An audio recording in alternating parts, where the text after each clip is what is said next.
The next question is about the Quran.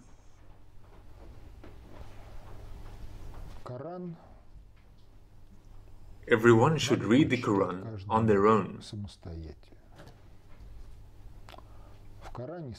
From what the Quran says, each one will take from it what he wants, that is, according to nraviousness. But when reading the Quran, one must understand that in it there are three layers of information. The first is addressed to Muhammad personally, and for everyone else, it is of cognitive interest, but not of interest as a guide to action. The second layer is addressed to the Arabs, contemporaries and compatriots of Muhammad. For everyone else, it is of interest, well, in the historical cognitive sense. Because if you follow this as a guideline, then it may turn out to be nonsense. Well, for example, the definition of when you can eat during the fast of Ramadan. When two threads, black and white, cease to be distinguishable. Let's go beyond the Arctic Circle, Muslim calendar, lunar. Ramadan roams throughout the solar cycle.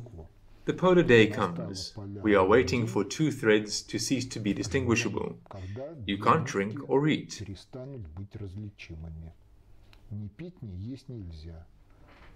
How long can a person live without water? How long can a person live without food? That is, it does not work. And that is why the Quran directly says, the Quran is an Arabic code of law.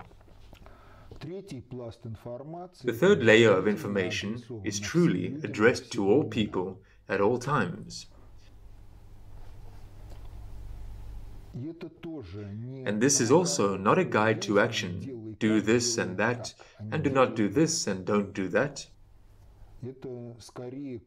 Rather, they are the keys to understanding oneself, understanding history, understanding the meaning of life. But these are the keys. That is, the keys must be used.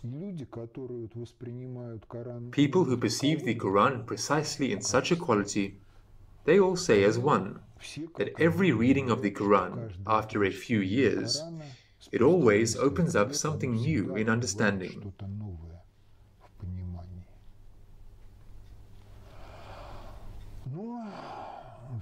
However, the original text of the Quran is Arabic. Arabic is a very complex language in terms of grammar and morphology. So, if it is not native, then learning it is problematic. And in general, if we don't speak Arabic as our native language, then we find ourselves in front of a certain multitude of translations of the Quran into other languages. There are many translations, but one must understand that Pushkin correctly said, translators are relay horses of enlightenment. That is, a translation, a literarily processed translation, that is, a good text, it is always an expression of understanding of the meaning of the source text by the translator.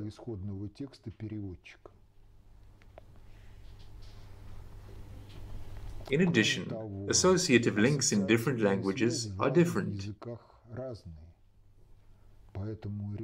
Therefore, really, in addition to translation, there should really be some kind of thick commentary that would talk about the play on words in each language, about associative links, about consonances of different words that convey different meanings.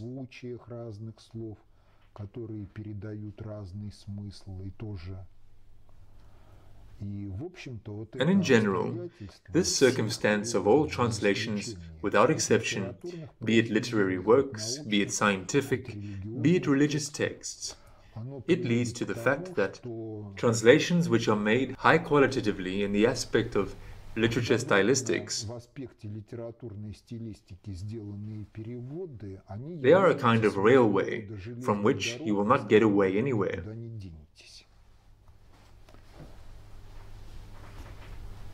This is a tunnel of meanings.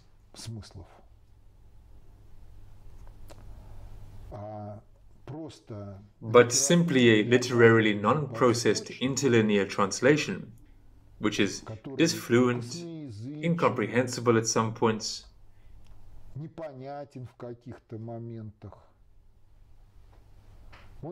it in general, at the very least, conveys some meaning, but at the same time it makes you think and makes you feel what is behind the words.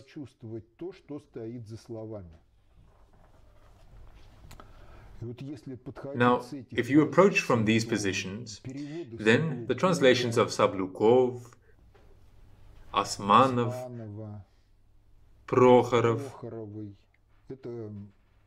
they are high-quality literary texts of their era. But the non-processed literary interlinear, this is Krachkovsky's translation. And therefore, without knowing Arabic, one can feel and understand much more through the translation of Krachkovsky than through other translations. Other translations, they can only be a help to, well, in the most disfluent parts of Krachkovsky's translation, to, after all, understand something.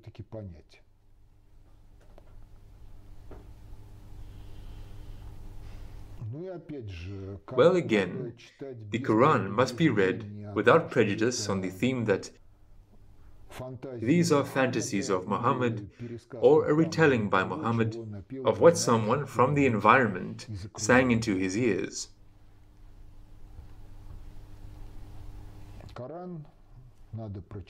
The Quran should be read as the text of a message personally to each of us, addressed by a caring, loving friend.